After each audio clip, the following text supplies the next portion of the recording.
Addison Lee. I hope it's her. Otherwise, I just look like a mad woman. Yes! Thank you, I'm good. How are you doing? Can I just say, that was brave. Is that the typical way of greeting? That was brave. He's my baby! He's a baby! Yeah, I was like, please, is it her? Today I'm speaking to the amazing Laura Brown, who went from editor-in-chief at InStyle magazine right at the top of the fashion world to having her life completely turned upside down. Well, Laura Brown, yes. Hi, welcome. Thank you so much for having me. I mean, you've written an amazing book. You're on a massive book tour right now, and you've written it with Christina O'Neill. Yep, she's over there. And I'll keep her in the back. Yeah, let's keep her hidden. No, she's off promoting in somewhere else. She's elsewhere. But I wanted to go back. I read something about you which I really, really liked. I feel like you're a brilliant hustler. And I wanted to find out when the hustle started. One of the things that I loved about you was that you, when you were kind of, I don't know, around 16, 17, you got on the phone to hustle a job at a magazine or in fashion. It was no, it was basically just we would call it, I know you call it here like work experience. What do you call it? In the US it's interning. Yeah. But it was back in the day when I was so single-minded, only child growing up, so single-minded that I wanted to be in fashion and magazines, which at the time in my teen years, which would have been, early 90s, were like Oz. We didn't have the internet as teenagers, right? So all of these big shiny things would come surfing down from New York, and everything was otherworldly in those things. And I just wanted to be part of that in whatever way. So, I rang up a magazine in Sydney, and magazine market is and was tiny. But it was called, what's it called? Hero magazine. And that was like my first internship. So you called a magazine off your own back? Well, you didn't have, what else I could send a fax. We were sort of encouraged in high school, if you want to go and do work experience, you got to go get it for yourself. There wasn't a teacher ringing us up. There wasn't someone going, here's all this money and blah, blah, blah. Didn't have any of that. And so, I really worked, like sort of work experienced my ass off as a teenager. And even through college, I started college when I was 17. And we finished at 19-hour degrees. Actually, same here, I think, 3 years as opposed to 4. Yeah. Because we just don't like to work. No, just kidding. And I finished at 19, but even through all of my college years, I was desperate to work. So I would take any internship, and I even left college early and finished by correspondence because I'd got no job. Because I just wanted to do. It's very Australian quality, like guilelessness. It's like, oh yeah, I'll just give it a go. That's why we all jump on planes and come to different countries and everything else.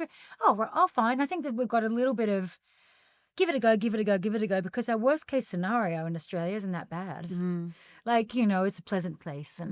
And so we've always, and again, I think it's different now growing up because you have access to things on social that we didn't have. First foreign country I ever flew to is what I moved to, and that was here, was London, on a one-way ticket, So you're just desperate to be part of things. And I think that was more ingrained because we had less at our fingertips then.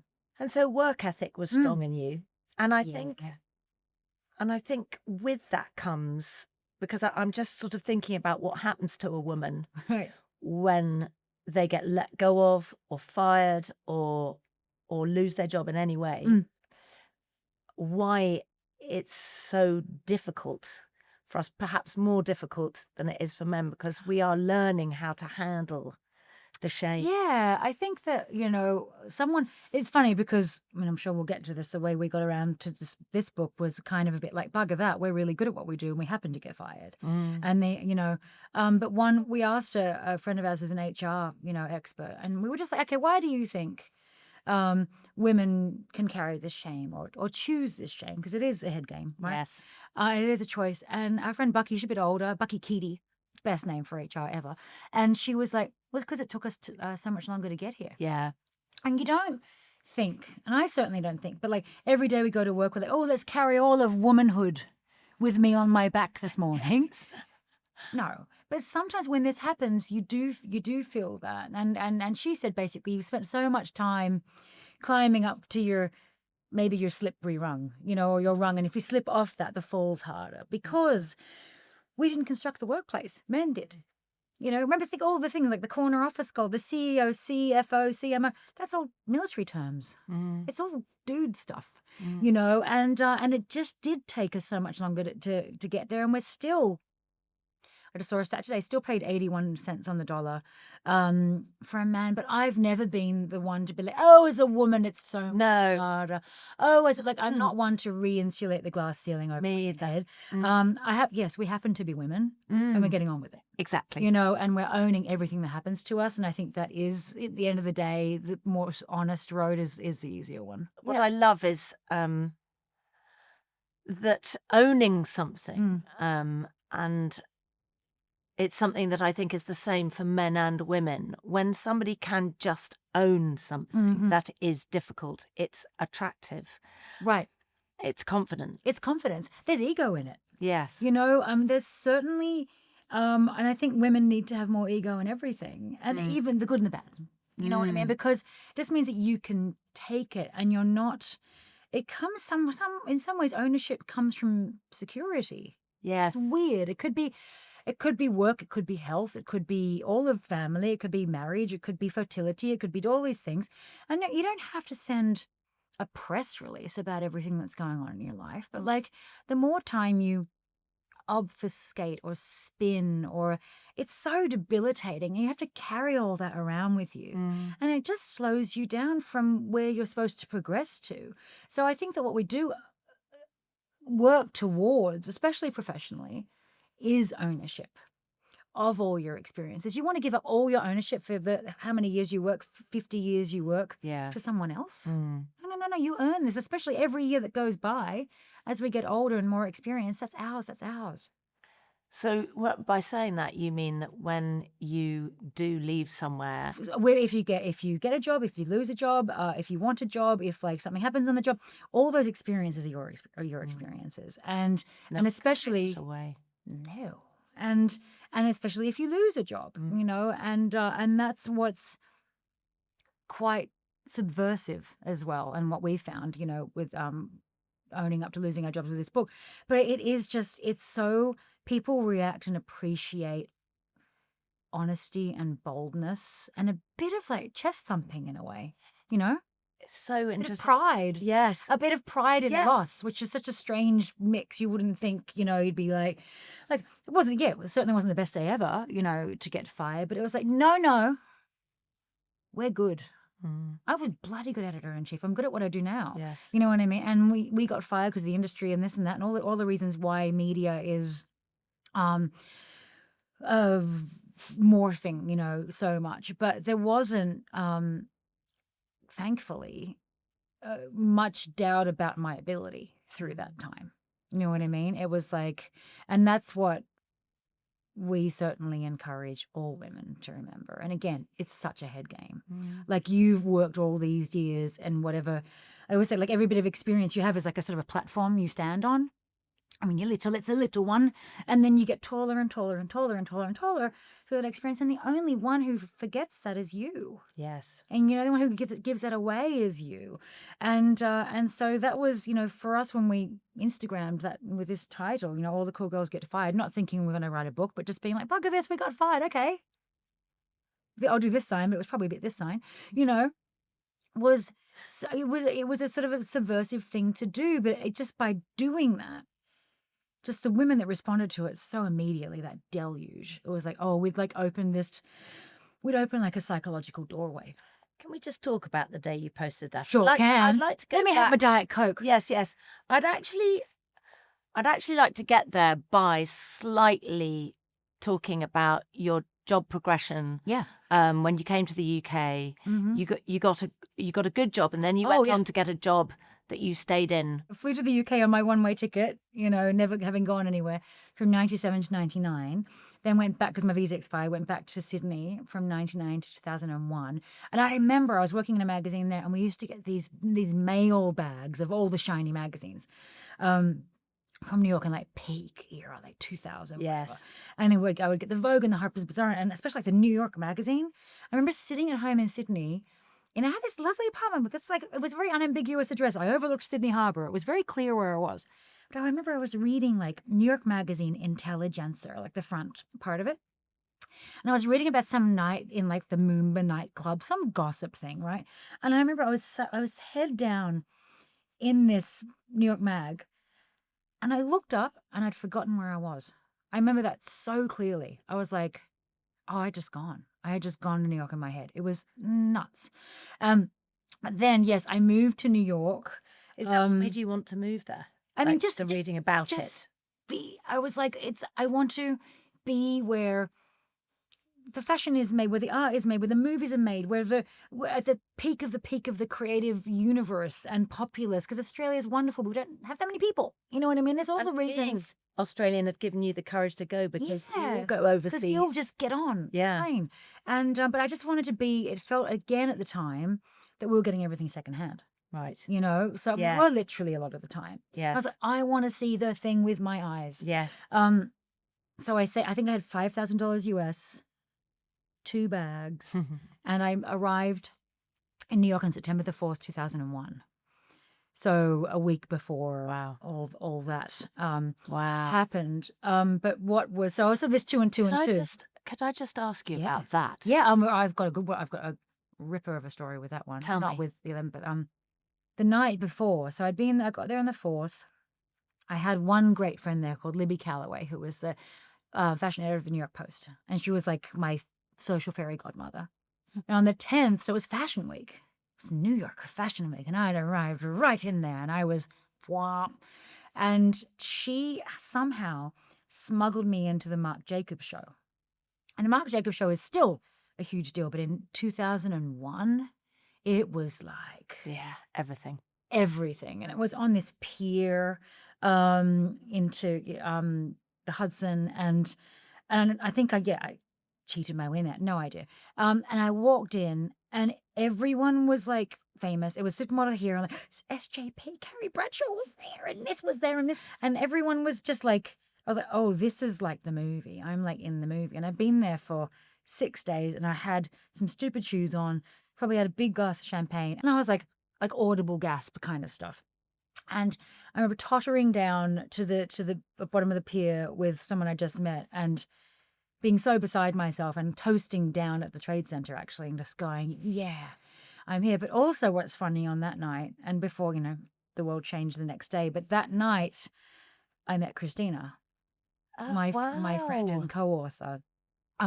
She was working at Harper's Bazaar. I wasn't working really yet. And I was introduced to her, and she was sitting down quite coolly with like some glasses on, and I was very overstimulated. And I remember to that day, we say that I thought she was judging me, and she thought I talked too much. And that's exactly the same relationship we have now, almost a quarter century later. But it was a really profound evening just for a new girl off a plane, for all those things. It was certainly the most profound we could never imagine the next day. It happening to me, a dear friend at that time. It's just when you sort of stir all that up together into a pot, it was pretty wild. I just want to ask you really about this idea of going somewhere, starting a new life, and then that happening. What did that do to you? I mean, in a way, it's not failing, but it's like, oh God, I've come all the way here, and now what? You know what's weird is like, and it's so funny, we say this with regard to the book too, but it's a theory that sort of occurred to me more often than not in the last 20 years. Shock is an armor. Yes. You don't really, I was like, obviously an absolute shock. And God bless, like no one I knew was harmed. I was fine. Mm. To my mother, this horrendous September 11, as horrendous as it was, it looked like World War III. Yes. On the telly. Mm. So she was like, you need to come home, and a lot of Australians were leaving. But I was a bit like, oh, I've just got here, haven't I? And I'm just at Christie's getting my canned tuna and calling my mum on my BlackBerry. Like, and even that particular night, that was what was so insane about that night of September 11th. Everyone was out. Like, everyone was like, there were people coming from downtown covered in ash who just had gone to a bar or something, because everyone was in absolute shock, Yes. And so it wasn't like something like COVID 20 years later where everyone retreated. Everyone was out with each other and with each other. Supporting. And so I just was like, well, I'm here. I didn't know what else to do. I just arrived. I was staying with my friend. I had my savings, and I was like, well, work it out. And I did a bit of freelancing at the New York Post, I think, for a while, and I just kind of hustled along. But again, not with going like, oh, how am I going? You just sort of stuck my hand up for things. And but yeah, I think I remember I had a wobbly about 2.5 weeks later. I think a friend of mine from London called me, and I remember that sort of moment where you're like, oh gosh, shit, this is what we've all Delayed shock. lived through. Yeah. But I think the armor of shock is sometimes underrated. Yeah. You know, it can But it give you the helps you. tools to function in a situation when maybe if it had all sunk in, you wouldn't have. I mean, that's probably what people call resilience, isn't it? It's Yeah. I've got through that. There's I can something get through in your body, in your, I don't know, adrenals or something, that just goes, okay, you're going to be fetal in a minute, but hold on, Yeah. let's just get this thing done. Someone has to go to the hospital, or you have to do this, or you have to do that. So I know, I wouldn't say I'm a fan of shock, And but it certainly can keep you tight for a minute. you ended up in a dream job. Yeah, so after I was at Talk magazine working for Harvey Weinstein and T. Yes. Brown for a hot minute. That closed down, oddly enough. What was that like? I never really knew. I mean, no, I worked there for 6 weeks because then it closed down. Okay. Yeah, I'm the death knell for magazines. No, I remember walking into this giant. So Tina and Harvey had launched this huge enterprise, and again, this was peak in 2001. I walked into this big warehouse in Chelsea, huge space. Mm. I remember going like, I'd come from a staff of 15 at a magazine in Sydney. I remember thinking, what do you all do? Like, what do these people do? And they had so much money. But I remember when this was actually really funny. I started sort of wrangling celebs and actors and all that stuff. And I went to a shoot, like a emerging young Hollywood shoot. Heard of those? In LA. And it was the photographer, Melvin Sokolsky, very known in the 60s. And this concept was young Hollywood emergers, right? But what they were emerging from was ostrich eggs. So there was the ostrich eggs over here being still lifed or whatever. And then there was the actors over here. And I remember getting a call from someone at Talk and saying there's an all-hands meeting. An all-hands meeting always sounds like a big hug or a kumbaya, but you're always getting fired. You're just all hands out. I go to the parking lot and it's like, okay, no, they're closing it down, blah, blah, blah. Okay. I open the door to the studio and there's the actor Gabriel Macht from Suits. Oh, yes. And he's oiled, shirtless, coming out of the egg. But he never came out of the egg because the magazine closed down. So I was like, eat the catering, make the phone calls, whatever else you need to do. So that was my adventure with Talk magazine. We would all see Harvey around socially for years after that. And I wouldn't say I was his number one fan. And how did InStyle happen?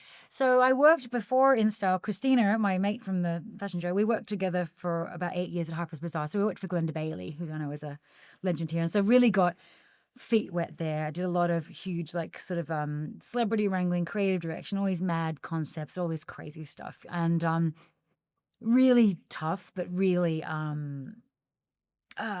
bold. And you had to, Glenda would always call it a coup. I need a coup. But she always wanted to get attention. And at the time, like, the best press would be like getting like page 6 of New York Post or whatever.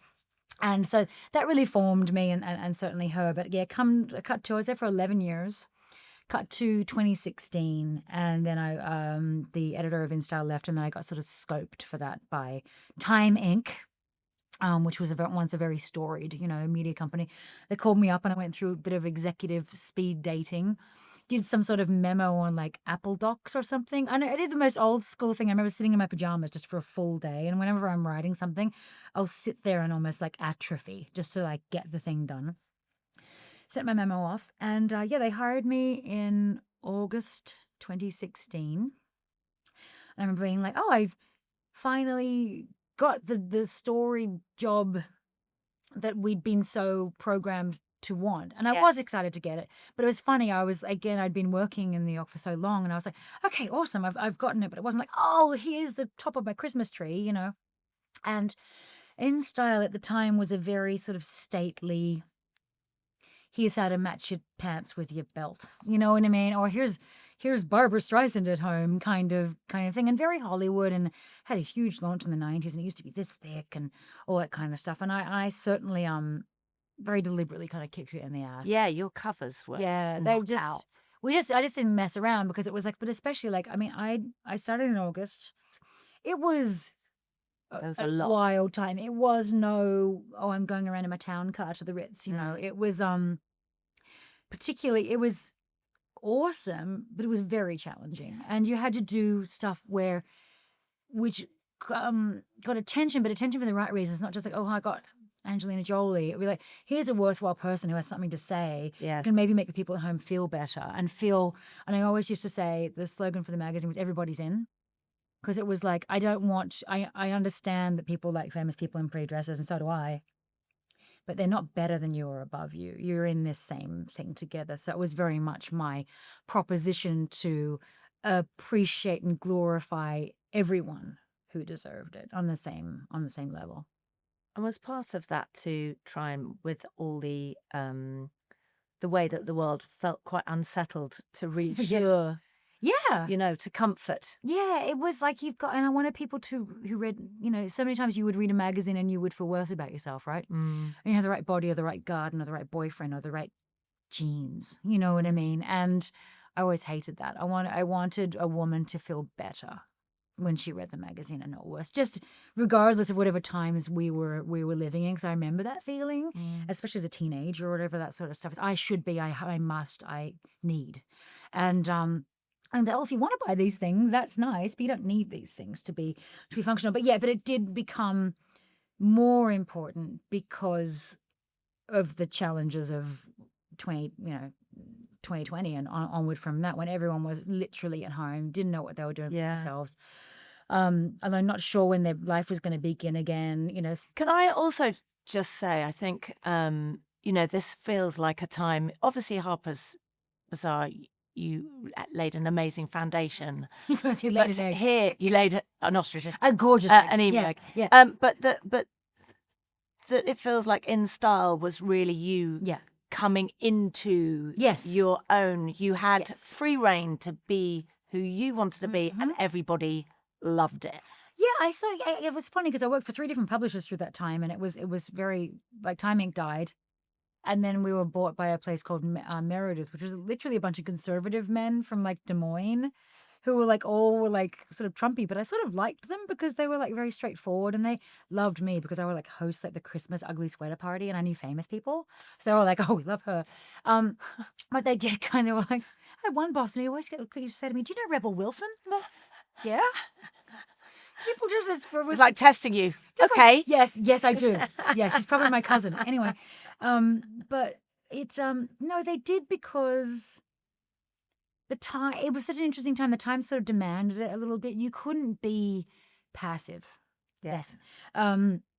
You had to have a point of view, and if you didn't, you sort of died. And I, you know, I started something called Badass Women, and I remember them going like the advertising, but badass, can't we call them groundbreakers or this is or that? I was like, it sounds like a defibrillator. Like, no, ass. Like, let's put the word ass on the cover of a magazine. And I put Serena Williams was our first one on there, and I think that's just a little bit of a theme of women doing cool shit and being celebrated for it and owning it, and then finding other women in that sphere, whether you're a celebrity or an astronaut or a politician or an activist or whatever you were.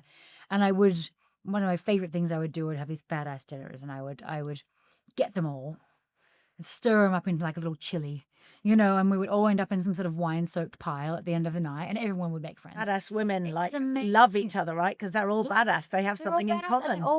Everyone wants community. Yeah. And everyone wants to be interested and stimulated and have a bit of shine and to be appreciated. And so that was really, really, you know, an important platform for me, because that's something I've always appreciated. And again, if I was going to back into my teen years, what I've foisted myself out into the world to meet these sorts of people. I mean, when you look at your time there, probably what was like along that campaign, what would be your most proudest achievement? I think that I was able to do kind of really punk things. Like I put like Dr. Fauci, the COVID on the cover Yes. in like a pair of Your sunglasses. covers were like unique. I They just really were. did. I did a Biden cover. I did an Obama cover. Yeah. I did a wonderful cover right at the beginning of COVID. There's a very famous picture from the 50s of all these women standing in windows. And at the beginning of COVID, I was like, oh, we're going to need to feel like we're together even if we're not. And Yes. we reenacted that picture with all these people that worked in like sort of an artist building in Brooklyn, and we put them all in their particular outfits. And it was, again, like we're together even though we're not. So Yes. we were able to do pretty bold, high concept stuff. And so it wasn't just like, okay, here's the actress in the Louis Vuitton dress because we need the ad revenue, because that always bored me to shit. Yes. Like big time. I didn't have a lot of patience for the economy of magazines, to be honest with you, because I just felt like a lot of it was so, fashion can be really old fashioned and you have to sort of subscribe to certain things and people and company and behaviors. And I was always like, it's just good InStyle. Like, do you want to buy in or not? I don't have to like hump your leg to do. Yeah. And in fashion, there is a kind of value added to these things that you want. It's like people aspire to have these expensive things. Fashion literally judges you on where you sit. It's so dumb. You know, and you can let yourself fall for that, you know. But I think one thing that I think spared me is, again, being like, well, I'm not dumb. And sort of in an industry that at its best is the greatest and most beautiful and most inspiring and bring you to tears. At its worst, it's ridiculous and stupid and pretentious, and you shouldn't give it not even a minute of your time. So somewhere in between there, you've got to get the measure, right? And I was like, I think I'm a bit smarter than a lot of this, so I'm not going to buy into a lot of that. You know what I mean? I'm going to try and keep myself a little bit over here, and we're all not like above it all. I was not sitting there on my high horse going like, oh, of course I wanted the shoes or the jacket or all that kind of stuff. But not to that crazy extent where I lost myself into the idea of what I was supposed to be. Yes! Come sit. How are you? Good, how are you? It's been ages. What's this? This is just a little thank you from our team, just to say thanks so much for amazing you at Begin Again. Oh my God, this is amazing. Have you loaded all the pictures onto here? Yep.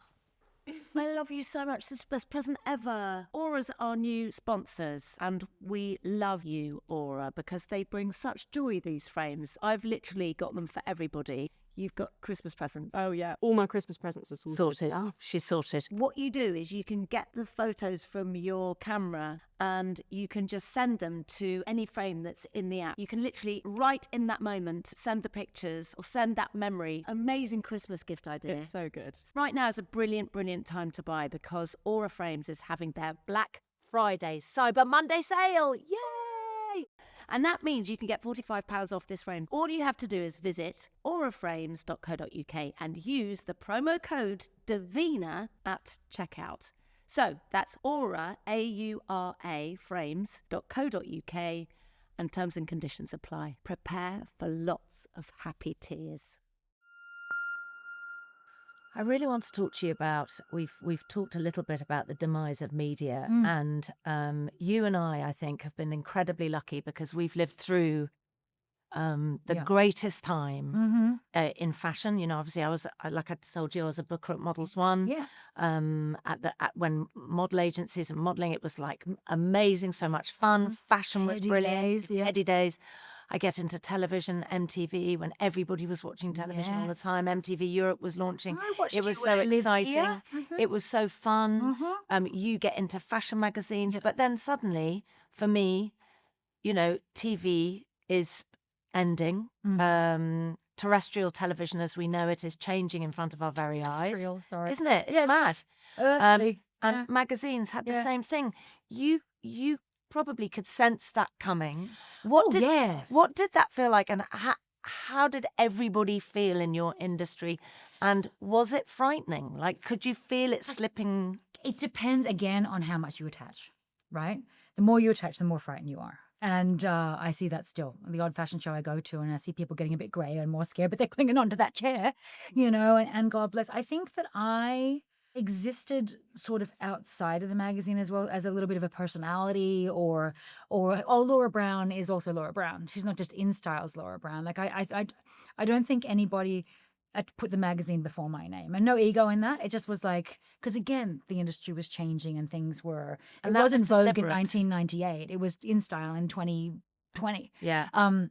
So was that so deliberate? It was deliberate. think, Did you like, think I I- could see what's coming? I can see what's coming, but I think I tacitly knew that, for example, my Instagram or whatever, which has always had a pretty decent following, I knew that there was a level of insurance for me there. So as much as I would put on a cover of a famous person or whatever it was, I'd go back to Australia and play with a koala, or, show off the rest of my life. And Yeah. so, to whatever degree you're comfortable with. And I knew absolutely kind of subliminally that was going to be there for me, that the Laura Brown outside of the InStyle was going to be there. And to such a point that even in 2020, I didn't realize how early I'd done this. In 2020, I'd known then that my next iteration professionally, I'd be working for myself. I just knew that. I was like, I'm a bit done with this economy of magazines. I'm done with a new company deciding my day, my mood, or my future. I'm done with that. Again, a bit of ego and a bit of pride. And I registered my own business, LB Media, on something in the US called LegalZoom. And you get like a binder. It's like, oh, LB Media, LLC, And I remember I got this binder in 2020 and I stuck it in a drawer somewhere. Sort of forgot about it. But I remember going again, like, oh, insurance. You had a sense. Mental. You could feel something. Yeah, I could feel the change, but I could also understand the value of myself. And whichever way that was going to go, and so that there's little moves. And it wasn't again like, oh, here's my 5-year plan. No, I've never been like that. It's sort of instinctive, I guess. And so when, so I had that. And then I thought, so InStyle was bought by a third publisher called Dot Dash, end of 2021. And at that time, I'd been sort of talking to some girlfriends maybe about a beauty company, or if I was just having a bit of hair flicking here and there. Or like I like to say, like a dog out the car window. I was a bit like, la, la, la, la, la, la. And am I managing it? It was like, we don't have a budget. I'm like, oh, la, la, la, la, la. Like I was a bit sort of. The magazine was saying, oh, we don't have a budget. Just Isn't that have your interesting? owners and, Yeah. But a lot of other people in the company would be like, oh, who should we chat up? Who's the new CEO? Should take him for lunch. And everyone was sort of degrading themselves to this altar of these new people. And I was a bit like, oh, I don't want to do that. I thought I would probably take my leave at the end of 2022. Did not think we would all be fired on Zoom in February. Right. And that's when myself and my team was let go. So it was certainly a shock. But How much of a shock was it? retrospectively quite funny, because my immediate boss, Liz, she would call me, I would catch up every now and again. And she rang up, and my husband, as a joke, went, oh, Liz, this can't be good. Like, kidding. And then she's like, hi, I'm on with blah, blah, blah from HR. So there was like, there's always a, for someone from HR and they've got a script, they've got a script they have to keep to, because they can't have loopholes. And you understand it, but it doesn't sound particularly personal. And so I got a 20-minute scoop. Wow. And then my whole team was asked to be on it. All hands on Zoom. And then we were all let go that day. So yes, it was like, you're sort of bouncing in and out of your own body at the same time. You're like, I remember on the Zoom, where I do my Zooms from now, people go, where were you fired? And I moved my computer around the other side of the dining table. And I was like, here. I was fired at home. So it wasn't like, in a way, because we hadn't gone back to the office yet. So I think that did help in a way, because it wasn't, a lot of the trauma of being fired is like the trauma that comes from a breakup. Yes. You're breaking a habit and a thing and a place and whatever that you go to or spend time with your day. I was still at home. So I was like, okay, I guess I don't have the job. I'm just going to go to my bedroom now, and the shock of it was, I wasn't shocked, but I had enough, again, back to my shock is armor theory. At the time, so my whole team was on this Zoom. And then after we all hung up, I texted all around, said, everyone get back on that link. Now. So funny. We're in it, get back on the link. Anyway, everyone got back on the link. And after and I just said, I got as close as I'll ever become to statesmanship. But I was like, hey, all right, guys, like, everything you've done in this job is yours and you should be proud of it, and you take it and you'll build on it and you own it and give no power to them. Don't let them take anything from you. It's yours. And so you're going to move on with it. Okay. And especially I said that for my babies who were just their first job. And it was brilliant. But what I sort of only realized quite recently is it became the spine of this book. The same thing. Yes. Your value is yours. Don't give it away.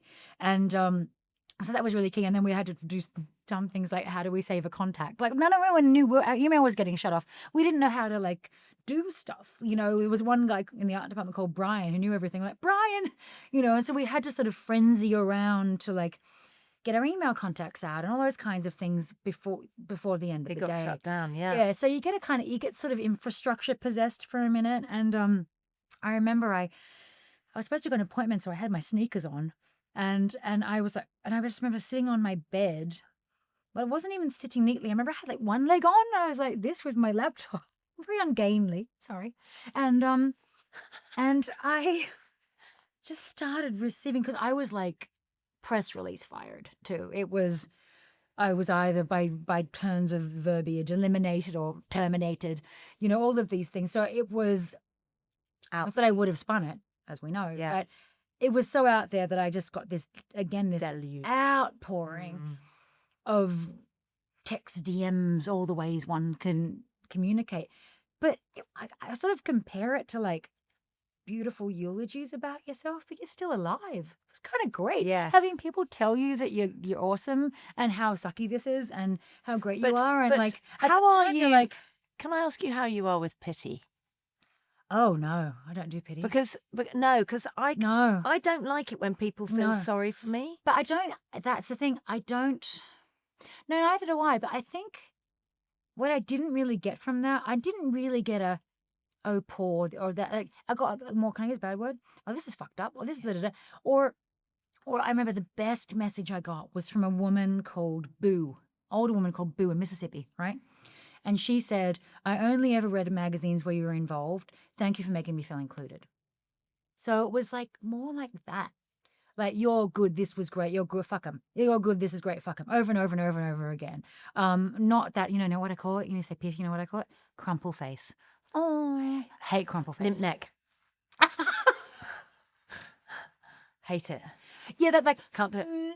It's like, I'm fine. No, please don't. Yeah, Like, didn't get a lot of crumple face. Okay. Because I think, again, if there's an understanding of someone's ability, and that the media industry, or so many industries now, and that's what our broader point is too, so many industries are fickle. Yes. There's so much changes, so much layoffs everywhere, that it's likely now, and even then, but now, 99% likely, probably nothing to do with you. Yes. And so that was, and then I just sort of spent my time like trying to get my team jobs. My photo department had already started their own company because they'd read the bloody room. They'd been there. They'd been in the car while I'd been out the window, and I was like, "Oh, good for you." But I kind of sat with myself for a while. I was lucky I had a bit of a distraction because I was getting married to my husband 2 months later. Yes. I mean, it really that was everything was exploding, right? That was really crazy because yeah, guys, if you get fired, just go to Hawaii and get married. No, it was everyone should do Mad. it. It was. I did have a lovely distraction, but I also had a wedding that I was paying for. And I was just going to say, it costs money, and I mean, this is when we're talking about the vast majority of the population. You get fired, you are in deep shit. You're in quite deep shit. quickly, And like financially, and this is why this book is so important. This like, is what read we this wish book. we had. Yes. See what this book is. All the cool girls get fired. It's a roadmap and a hug. So it's like we almost stage it in like terror alerts. It's money, and you guys are so much lucky here, but the United States, healthcare. Yeah. Like, people have to take jobs in the US because of healthcare. It's absolutely criminal. How vulnerable people are if they lose their healthcare. How vulnerable I felt, and I am by all appearances a successful lady. And when you don't have healthcare, and you are then, you are then having to, if you work for yourself, spend maybe $2,000 a month to get some discount. I don't know. Xanax. Yes. And I resented that on my behalf, but I resented it more on people's behalf that didn't have resources like I did. And that wasn't, I'm a working girl, media girl. It was not Goldman Sachs, you know. And so all of those things. So yes, your first freak out is always a financial one. But we do say, and this book is for everyone, because yes, the law says, oh, you should maybe have 3 to 6 months in the bank. If you don't, that's also okay. You're not going to read that and go, oh, now I feel like even more of a loser because I don't have the money that they said. There's ways and means to shore up yourself. But the most important one in that shock moment, in that firing moment, if you're sitting in HR or if you're on Zoom or whatever it is, but there's that sort of pile of papers that's being pushed at you, right? In whatever way it is. And then look, and again, the HR folks, they need to get it tied up. They needed to sign this piece of paper. But that's where, weirdly, when you feel like you've had all your power stripped away, you have power, because you don't have to sign that in the room or the Zoom room, whatever that is, right? You can take those papers and say, okay, let me have a minute. Let me have a think. Let me and go home. Maybe you want to talk to a lawyer if you're in that sort of business. Maybe you think you maybe have a case. Maybe you just say you have your dad to read it, or anyone, a friend. Have a second eye, because they need you to sign it. So the ball's weirdly in your court, right? Yes. So take that time to ask for stuff. Ask for whatever the thing is you might need. Could you ask for another month's severance? Could you ask in the US or whatever for more healthcare? Could you ask for equipment? Could you ask for more training? Could you ask for all of these different, like the bloody laptop you've been working on for 2 years? Can you keep it? All that kind of stuff. Ask. I mean, what are they going to do? Fire you? They already fired you. You have nothing to lose by asking for what you think you deserve. And they can only say no. But you're proud of yourself that you did, right? You didn't just sort of slink away.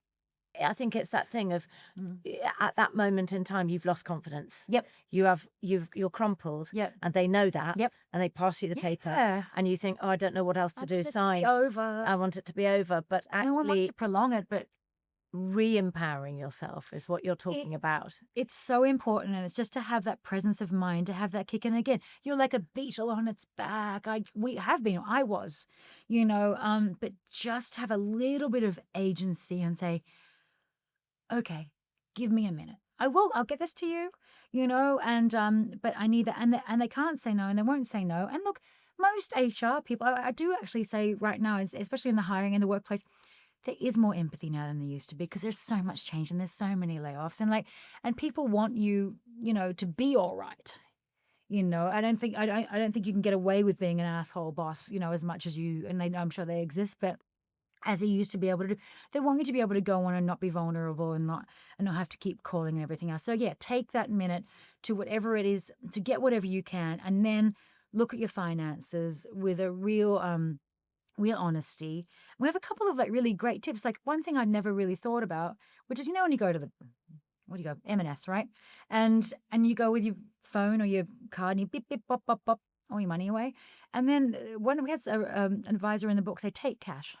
So say you take like 40 or 50 quid to the supermarket. You're so acutely aware of what you're spending, right? Because you don't want to be humiliated because you've got the overpriced cashews and everyone's stuck behind you going, And there's these points of pride when you've lost a job where there's things that you can manage, small things in your day that you go, oh, I managed that. Look what I can do. Oh, and when I hear I got, what do you say, cable? Whatever your cable, what do you call it here? Streaming or cable, or you can call up the company and you know what? I don't want to pay so much on this. Can I save $10 a month? There's ways that you can just, again, when you're smacked out on the floor like this, just get yourself standing up a little bit taller by managing those things. Or say you're the one out of your mates who's lost a job and your friends are all working. Tell your friends and be like, you know what, guys, I'd love to go to Dean Street Townhouse this week. Can't really afford it. You know what I mean? So maybe your friends will shout you. Maybe they'll do something cheaper. And someone else in the book said, a friend of mine told me this, and we did different things and we had just as much fun, and I saved money too. If you don't put your hand up, no one's going to grab it, are they? And so that sort of honesty does actually help you with tangible financial stuff. It doesn't help you. If you don't admit it, you don't get that help. I think this was something lovely about this book, is all the women that gave first-hand accounts of their experiences of being let go, fired, Shake hand. and yeah, yeah, and how they dealt with it. Yeah. Those are the kind of the little tips, even the small bits of advice that make a big difference, but also Exactly. stop you feeling so alone and so ashamed. You're not alone. And this is what I bang on about this all day. No one has the exclusive on being fired. Do not take it personally. And the minute you go, me too, there's 1,000 bajillion ladies who are in this situation, so many of whom I've been so privileged to meet in the last couple of months. And the reason why, the women, the 15 or so women we speak to in this book, they all are highly successful or extremely famous in some way. But the point is, when they were fired, they weren't. Oprah wasn't Oprah. When she was fired. Just talk about her. How did you get her in the book? How did I get her? I said, Oprah. I don't have a number. Oprah. And she went, yes, Laura, anything for you. No. I had been so fortunate. I worked with her a couple of times at Harper's Bazaar. Can I just show you? Yeah, what have you got? Oh my God. You've been sitting on that the whole time. Is it warm? And it is. It's hot. Can I just say something? This is what I mean about your cool covers. That's so One of the things I love about this is that how brave is it to not have Oprah just looking at the lens? Yeah, but Like, she's this is- loved. Yeah, but this is such a mega Profile. boss picture. I love the power in this thank you. photo. Like, this is incredible. Thank you. Oh man, I've seen this for a while. You can have that. I get I'm gonna email. I'm gonna gift that to you. She answered. So no, I'd worked with her at Harper's Bazaar once and InStyle once. And because I'm not a total idiot, I had assigned myself to interview her on both of these times. So I'd had a couple of great conversations with her. And so and Christina, who was the editor-in-chief of WSJ magazine, had also shot a cover which came out 1 week after this, actually. Oh, really? Yeah, so we came out at a similar time. So when we and we'd heard, like, Oprah's firing story wasn't so known, but we'd heard a little, you could sort of Wikipedia it and I thought, well, hang on, wasn't she fired when she was young from like an anchor job? And It was a year after she started. it was right? here she started, and she was like 23 years old. And it was an amazing spotlight. It was the 6 o'clock. Yeah, she'd come in to be a newsreader, and there's all these flaming promotion, like, what is an Oprah? What is this? And she came in with this kind of ballyhooed into this news anchor role, and then immediately was subjected to sort of one old boys network, ton of racism, Bullying. and one day was let go, was fired from that role by the manager, called up to his office. It was April Fool's Day. She thought it was an April Fool's Day joke. But what was really crazy was she and every single woman we spoke to in this book has almost like a muscle memory or photographic memory of that moment. Yes. Of that upset. She remembers that the guy was drinking Fanta. Like, all of these things in this room. She remembers she came down from the office. Gail King was working there with her. Yeah. She became friends. 1977. Said, Gail, meet me in the bathroom, as girls do, And she can paint this day again for you. She grew upset again, to a degree, talking about it. And what the point we're trying to make with someone, yes, she is the most famous, she is the most rich, she is the most powerful. She wasn't then. Yes. And breaking news, more money than less affords you more time and all those things that it gives you. But we tell you what, whether you have more money or less money, the feeling of being fired is the same, and the feeling is like shit, right? And the reason why there is Oprah, why there's Lucy Kudrow and Carol Burnett and Tarana Burke and the Massonis and all of these exceptional women is, one, they weren't this when they were fired, and two, if you're reading that book and you're on the couch and you're crying, it should hopefully fire up your dreams a little bit. Yes, They because were look like what me, a and now gift. they're this. Yes, look what a gift Exactly. the firing was for all of them. You don't you know, think it that opened a nothing new bad. Yeah. You think that Oprah just walks around in Maui with a basket of vegetables all day. Yeah. And they're the best vegetables. And at her house, my God, the roses, they're perfect, and there's perfect dew on them, and they smell like dreams. And she has all of that. Yeah. But she didn't have it then. No. Yeah. And I think the other thing that you have in here, it's not just first-hand stories, it's tools. Oh, yeah. So the tools are mega around all the things that we've been talking about, Yeah. finances, what to do the minute it happens, Yeah. don't sign the paper. Could you tell me any other tools? Yeah, I mean, you've I got think in there? you have the healthcare here, so you can, luckily, everyone in England, skip the healthcare chapter. Save yourself. It'll make you feel better. Mental health is a really important one as well. Be honest about what's happening to you. Keep up your networks. if you have a fired friend or someone who's been through that before you, reach out to them. If you feel like you're having a mental health crisis because of this, get professional help. Yes. Don't mess around with that. If you've attached too much, all of those things. If you need to go to a doctor, go to a doctor. Yeah. Also, like legal stuff's really interesting because people sometimes get overwhelmed by the idea of lawyers, and lawyers are going to cost all this money. Yes. It's going to be like a TV drama, right? You can actually hire a lawyer on what's called contingency, where they only get paid if you win. Yes, Yeah. of course. So it's like just call someone and they'll tell you also what they'll charge. And it's like, so the financial risk may not even be there. So again, just like pick up the phone. And sometimes they'll see you for a meeting without. They'll always take the call. Yeah. But also like when it comes to getting back in the job market and also things to have, like we have a great chapter called Firing Yourself, which is kind of what Oprah did, from the Oprah show. But often now, if you're in a job and maybe there's some ill winds blowing, or we sort of say like read the room, vibes are off. But like there's things you can do to ensure yourself. Like keep a LinkedIn profile just up to date. Yes. Keep a resume up to date. Christina didn't have resumes for like 10 years. Well, oh, what's that? Like we just hadn't done it. Keep your contacts up to date. Just all of these Insurance things policies. just little insurance policies, and not in a doomsday way. No, it's just in a reading the room kind of way, looking at the horizon kind of way. It's an inner confidence thing as well. It is a confidence thing. It's just arming yourself kind of, and having you give you the confidence that you understand your industry, you know which way the winds are blowing, because there's been so much in November 2025, how much we're facing. If you just feel like you're a bit more kind of girded, and also just keeping up like old-fashioned stuff. I mean, it's funny, the amount of people we've talked to about, oh, LinkedIn, it's so overwhelming, and it is all those things. But employers, they don't hire you because you're a keyword or an algorithm. They hire you because you're you, right? And or maybe the keyword gets you in the door. But I firmly believe that an interviewer interviews a person, right? And so when if you've lost a job and you are feeling kind of flattened, and you've got to sort of listen to your belly, and like your body is an engine, and just reach out to the people that care for you in your professional network. Don't throw yourself into a room where you're going to feel sick, and we've all done that. Who's the one person was there an HR person you love? Was there an old boss? Was there a friend who's still in the business but knows them? Just one, or you know what, oddly enough, if you're honest, a lot of them will call you. Yeah. You'll get a lot of incoming if you go this happen, because people do want to help. And just go softly. Yeah. And then you'll get further towards your destination. I think a really big thing to point out as somebody that has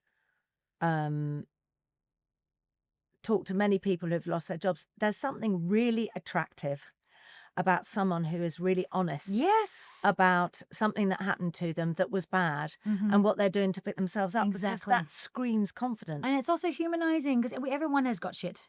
Right. And someone that says, oh, this happened to me, and it's like everyone's like, you're not just ducks in a pond, spinning all day. It's like everyone has it. And again, you don't have to broadcast it all over the place, but like to be really clear about that. And then I think there's one of the greatest bits of advice we received in the book, is actually in the money section, from the Your Money columnist at the New York Times. His name is Ron Lieber, and he should just also be a shrink, because he says we all, and again, Oprah money versus my money versus someone else's money, vastly different stages of of resources, right? And he said, if you lose a job, even if you just have a minute, you always have a minute to think about. And he said, take a moment to think about what made you more happy and less happy over the course of your career. Going forward, what can you do to increase the happiness and decrease the unhappiness? And it's such a beautiful sentiment. And it's, again, life isn't a vision board. We can't all just be like, I'm going to paint. Like, we all can't do that. But maybe that little bit of something, while you have to take the job the next day, worms its way back into your head. Because we're so ritualized in our jobs, aren't we? We go to the same sandpit every day because we feel like we should be doing that. And then sometimes you get shocked out of that probably stinky sandpit that you've been in for a while. And you're like, there was a beach? Yes. Are you kidding me? Yeah. There's been an effing beach there the entire time I've been in this stinky sandpit. And so just to sort of, and that's weirdly where shock, or being shocked into a new life, being shocked out of a job, can give that to you. But again, you've got to take your blinkers off a bit. And again, and number one, money. No, to all those things you necessarily have to take care of in your life. Do those, but just flicker on that pilot light, and it might take you somewhere, or back somewhere that you loved. Yes. I mean, Laura, I just want to say I've loved talking to you. But I also want to say that don't wait to get fired No. to buy this book, Mm-mm-mm. because actually it's your insurance policy to give you a bit of confidence, to know that whatever happens in life and wherever it takes you, you're going to be okay. Yep. Right? You're going to be okay. And that's thanks more to than you. okay. You know, And there's cool Christina. girls everywhere. Yeah. So it's just really full of amazing tips and hints and suggestions and advice and experience, lived experience, that women can carry with them to know that they will be all right, whatever happens. Yep. Thank you, Laura, for this book. Thank you, Christina. Thank you, Christina. Also, you're amazing. Oprah, who said the And setback thank is a you. setup. Yes. Yes. Setback's a setup. And thank you for sharing with us today. Thank I've you loved so talking much. to you. That was absolutely amazing. Round of applause, please, for Laura.